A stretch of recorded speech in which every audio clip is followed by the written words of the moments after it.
మరి water availability అంత తక్కువగా ఉంది, వాటర్ అవైలబిలిటీ యూనిఫామ్గా లేదు, కెనాల్స్తో పెట్టిన ప్రాబ్లమే, కెనాల్స్తో పెట్టిన ఇరిగేషన్ దానికి it is having its own disadvantages.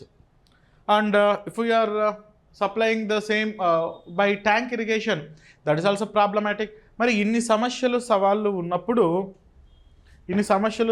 ఉన్నప్పుడు మరి ఎలా ఉన్న వాటర్ని ఎలా యూటిలైజ్ చేసుకోవాలంటే judicious utilisation of the water. ఉన్న నీటిని సక్రమంగా వినియోగించుకోవాలి. నీటిని సక్రమంగా వినియోగించుకోగలిగితే అంటే ఎక్కువ నీటిని వృధా కానికుండా ఉన్న నీటిని తక్కువ మోతాదులో మనం వినియోగించుకోగలిగితే అటువంటి నీటిపారుదల వలన మనం ఎక్కువగా అడ్వాంటేజెస్ పొందవచ్చు. దీనిపైన క్వశ్చన్ ఎలా అడుగుతూ ఉంటారంటే వాట్ ఈజ్ మైక్రో ఇరిగేషన్, సూక్ష్మ నీటి సేద్యపు పద్ధతులు అనగా ఏమిటి? డిస్కస్ ఇట్స్ బెనిఫిట్స్, వాటి వలన జరిగే ఉపయోగాల గురించి చర్చించండి అని చెప్పి అడగచ్చు. ఇండివిజువల్గా డ్రిప్ ఇరిగేషన్ గురించి అడగచ్చు, లేదా ఇండివిజువల్గా మనకు స్ప్రింక్లర్ ఇరిగేషన్ కూడా అడిగే అవకాశం ఉంటుంది. మైక్రో ఇరిగేషన్, దీన్ని తెలుగులో సూక్ష్మ సేద్యం ఆర్ సూక్ష్మ నీటిపారుదల సౌకర్యాలు అని చెప్పి చెప్తూ ఉంటారు.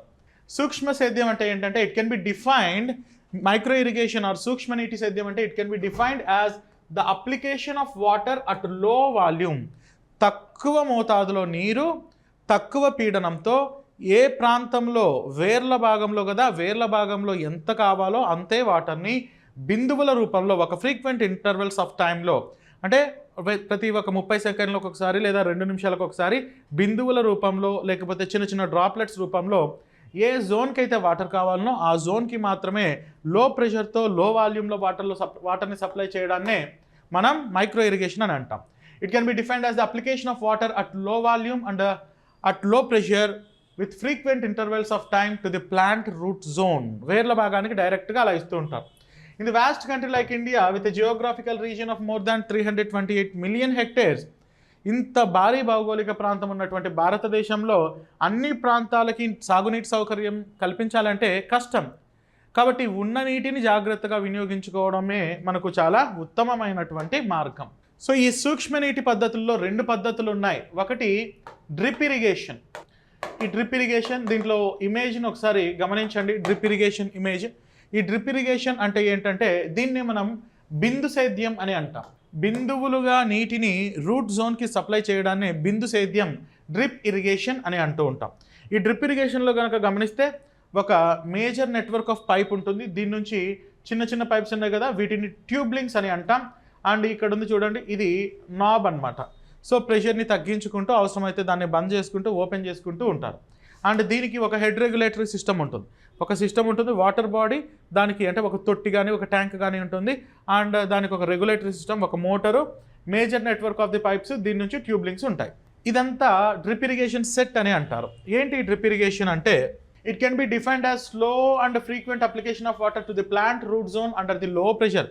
తక్కువ పీడనంతో ప్లాంట్ రూట్ జోన్కి డ్రాప్ బై డ్రాప్ వాటర్ని అందిస్తూ ఉండడాన్ని డ్రిప్ ఇరిగేషన్ అని అంటాం, బిందు సేద్యం.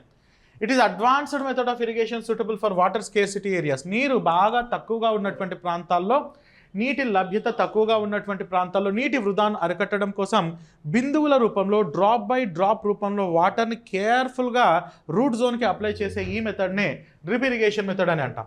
It applies the correct quantity of water to the plant root zone through the network of tubings. పెద్ద పైపుల నుండి సన్న పైపులు వచ్చి రూట్ జోన్కి పర్ఫెక్ట్గా ఎంత వాటర్ కావాలో ఎవాపరేట్ అయిపోకుండా డ్రై అయిపోయే లోపల ఇంకొక డ్రాప్ అలా ఎంత వాటర్ కావాలో అంత మాత్రమే చిన్న చిన్న ట్యూబ్లింగ్స్ రూపంలో సప్లై చేస్తూ ఉంటారు. The design of drip system is simple. So దీన్ని మనం అమర్చుకోవడం, ఆ డ్రిప్ సెట్ని కొనుక్కొని వచ్చిన తర్వాత దాన్ని అమర్చుకోవడం అనేది చాలా సింపుల్గా ఉంటుంది. Requirements are pipes, accessories and other equipment. Major pipe ఉంటుంది, హెడ్ రెగ్యులేటరీ ఉంటుంది, ట్యూబింగ్స్ ఉంటాయి. తీసుకొచ్చుకొని దాంట్లో నీట్గా మనం జాయింట్ చేసుకొని బోల్టులు బిగించేది అంత టెక్నికల్ కూడా ఏమి ఉండదు. జస్ట్ జాయిన్ చేసుకోవడం, ఎక్కడికి కావాలనో అక్కడికి నెట్వర్క్ని సప్లై చేసుకోవడం. This method can be very well adapted for spaced crops. దూరంగా పండించే పంటలు, ఎందుకంటే మధ్యలో పెద్ద పైపులు ఉండాలి, అక్కడ నుండి చిన్న పైపులు నెట్వర్క్ రూపంలో రావాలి. కాబట్టి పంటకు దూరం ఎక్కువగా ఉన్నటువంటి పంటల్లో ఇటువంటి డ్రిప్ ఇరిగేషన్ మెథడ్ అనేది ఎక్కువగా వినియోగపడుతూ ఉంటుంది. అంటే ఉదాహరణ ఏంటంటే కోకోనట్, మ్యాంగో, ఎక్కువగా హార్టికల్చరల్ క్రాప్స్ అనమాట. హార్టికల్చర్ అంటే హార్టస్ అనే లాటిన్ వర్డ్. హార్టస్ అంటే డైరెక్ట్గా కన్జ్యూమ్ చేసేవి. మామిడి తోటకి వెళ్ళామనుకోండి, మామిడి పండు తీసుకొని డైరెక్ట్ కన్జ్యూమ్ చేస్తాం, అంతేగాని ఇండస్ట్రీకి పంపించి ప్రాసెస్ చేపించి తినాం కదా. అదేవిధంగా ఆకుకూరలు బాగున్నాయి, చెట్టుకు మునక్కాయలు బాగా కాసాయి అనుకోండి, తీసుకెళ్ళి కూర వండుకుంటారు, ఇండస్ట్రీకి ఏం పంపించాం. Which are directly consumed are called as horticultural crops. Coconut, mango, sapota, banana లాంటి పళ్ళ తోటలకు డ్రిప్ ఇరిగేషన్ మెథడ్ అన్నది బాగా అద్భుతంగా ఉపయోగపడుతుంది. దీనివల్ల అడ్వాంటేజెస్ ఏంటి? Maximum use of available water. మన దగ్గర ఉన్న వాటర్ని పూర్తి స్థాయిలో యూటిలైజ్ చేసుకుంటాం, ఎక్కడా వేస్టేజ్ జరిగే అవకాశం లేదు, డ్రాప్ బై డ్రాప్ యూటిలైజ్ చేసుకుంటాం. No water being available to the weeds. So నార్మల్గా కాలువల ద్వారా మనము పొలంలో కాలువలు తవ్వి గట్ల ద్వారా నీరు పంపిస్తూ ఉంటే నీటి వలన ఈ గట్ల వెంబడి కలుపు మొక్కలు పెరిగే అవకాశం ఉంది. ఇక్కడ ఆ ప్రాబ్లం లేదు. పైపుల ద్వారా క్లోజ్డ్ సిస్టంలో కేవలం రూట్కే ఇస్తున్నాం కాబట్టి కలుపు మొక్కలు పెరిగే అవకాశం బాగా తక్కువగా ఉంటుంది. Maximum crop yield. సో దీంతో ఏమవుతుంది, ఈ కలుపు మొక్కలు మన రీసోర్సెస్ని, ఫర్టిలైజర్స్ని వీటిని యూటిలైజ్ చేసుకోవట్లేదు కాబట్టి ఫర్టిలైజర్ యూటిలిటీ, వాటర్ యూటిలిటీ అన్నది ఎక్కువగా ఉంటుంది కాబట్టి మ్యాక్సిమం క్రాప్ ఈల్డ్ అన్నది ఉంటుంది. క్రాప్ ఈల్డ్ అన్నది బాగా ఎక్కువగా ఉంటుంది. High efficiency in the use of fertilisers. So ఎరువులను మనము నార్మల్ పిచికారీ చేసేదానికంటూ కూడా హెడ్ సిస్టంలో కరిగించి పైప్స్ ద్వారా సరఫరా చేయడం వలన డైరెక్ట్గా రూట్ జోన్కి ఫర్టిలైజర్ వెళ్ళి ప్రమాదాలను, అంటే ఫర్టిలైజర్ రిసోర్సెస్ని వేస్ట్ కాకుండా కాపాడుతుంది. Less weed growth and restrictions of the population of the potential host. కలుపు మొక్కలు తగ్గుతాయి. కలుపు మొక్కలు తగ్గినప్పుడు ఆటోమేటిక్గా పురుగులు, క్రిమి కీటకాలు లాంటివి కూడా తగ్గుతాయి. No soil erosion. ప్రెషర్తో ఏం వాటరు కెనాల్ రూపంలో ప్రెషర్తో పోయినట్లుగా పోవట్లేదు, అందుకని సాయిల్ ఎరోషన్ కూడా బాగా తగ్గుతుంది. నేలల క్రమక్షయం కూడా తగ్గుతుంది. Improved infiltration in soil of లో ఇంటేక్. సో నీళ్ళు అన్నవి డ్రాప్ బై డ్రాప్ పడుతున్నాయి కాబట్టి స్లోగా వాటర్లోకి దిగుతాయి అవి. సో డీప్ రూట్స్ వరకు కూడా వాటర్ అన్నది అందుబాటులోకి వెళ్తాయి. Ready adjustment of sophisticated automatic control. దీనికి పెద్దగా మనం చేయాల్సింది ఏం లేదు.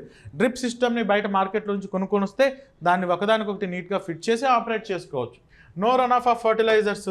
సో వృధాగా మనం నేలలపైన చల్లినటువంటి ఎరువులు కరిగిపోయి వృధాగా పంట పొలాల దగ్గరలో ఉన్న కాలువల్లోకి అలా పారిపోయి wastage of the water and run of వాటర్లో ఫర్టిలైజర్స్ ఉండి దగ్గరలో ఉన్నటువంటి చెరువుల్లో పోయి కలిసి అక్కడ యూట్రోఫికేషన్ జరిగి అల్గల్ బ్లూమ్స్ వచ్చి ఇలాంటి ఎన్విరాన్మెంటల్ ఎకలాజికల్ డ్యామేజ్ జరగదు.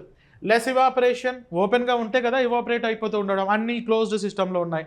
లెస్ ఇవాపరేషన్ అండ్ వేస్టేజ్ని కంట్రోల్ చేసుకోవచ్చు. Seed germination. రూట్ దగ్గరే డ్రాప్ బై డ్రాప్ వస్తుంది కాబట్టి మొలకెత్తడం కూడా వేగంగా జరుగుతుంది. Decreased tillage operations. గుంతలు తవ్వడము అండ్ ఏదన్నా కాలువలు పూడిపోతుంటే పంట కాలువలు మన భూమిలో పూడిపోతుంటే మళ్ళీ గట్లతో పాదులు తీస్తూ ఉండడము, కట్టలు కరెక్ట్గా కట్టుకుండడం, ఈ టిల్లేజు వేస్టేజ్ అన్నది ఏమీ మనకు కనిపించదు. సో అంత అద్భుతంగా మైక్రో ఇరిగేషన్లో డ్రిప్ ఇరిగేషన్ అన్నది మనకు వినియోగపడుతోంది. డిసడ్వాంటేజెస్. ప్రతి ఒక్క దానికి డిసడ్వాంటేజెస్ ఉంటాయి. Sensitivity of the clogging. ఈ ట్యూబింగ్స్లో ఉన్నటువంటి చిన్న చిన్న రంధ్రాల్లో ఇసుక రేణువులు ఇరుక్కుపోతే ఆ ట్యూబింగ్ అన్నది కూడా పూర్తిగా వేస్టేజ్ అయిపోయే పరిస్థితి ఉంటుంది. Moisture distribution is the problem.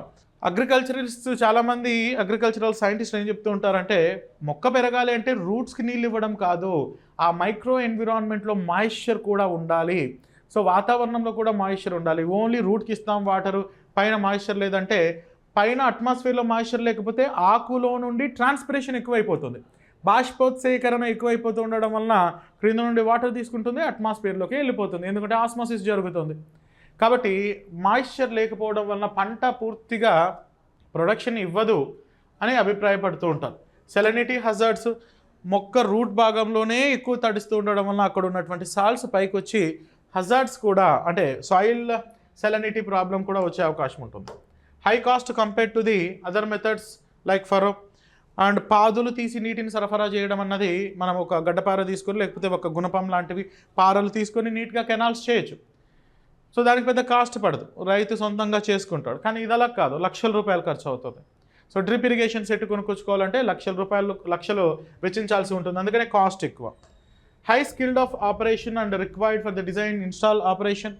So దీనికి బాగా టెక్నిక్స్ కావాలి. నార్మల్ గతంలో లాగా ఇల్లిటరేట్ ఫార్మర్స్ వీటికి మ్యాచ్ కారు. సో దీంట్లో ఎలా యూజ్ చేయాలి, దీంట్లో టెక్నాలజీని ఎలా వాడుకోవాలి, డ్రిప్ ఇరిగేషన్ సిస్టమ్ ట్యూబింగ్స్ని ఎలా ఉండాలి, సో ఎంత స్పేస్ ఉన్న ట్యూబింగ్స్ని మనం వాడుకోవాలి ఈ క్రాప్స్కి, ఇలాంటి కొన్ని టెక్నాలజికల్ ఇష్యూస్ ఉంటాయి. కాబట్టి ఆపరేషనల్ డిజైన్ ఇన్స్టాల్ విషయంలో కొంచెం టెక్నాలజీని వాడుకోవాల్సినటువంటి అవసరం ఉంటుంది. అది అందరూ రైతులకు సాధ్యపడకపోవచ్చు. ఏమైనా మైక్రో ఇరిగేషన్ అన్న అద్భుతమైనటువంటి సూక్ష్మ నీటి సేద్యంలో బిందు సేద్యం అన్నది చాలా గొప్ప సేద్యంగా, అంటే చాలా మంచి మార్గంగా మనం చెప్పుకోవచ్చు.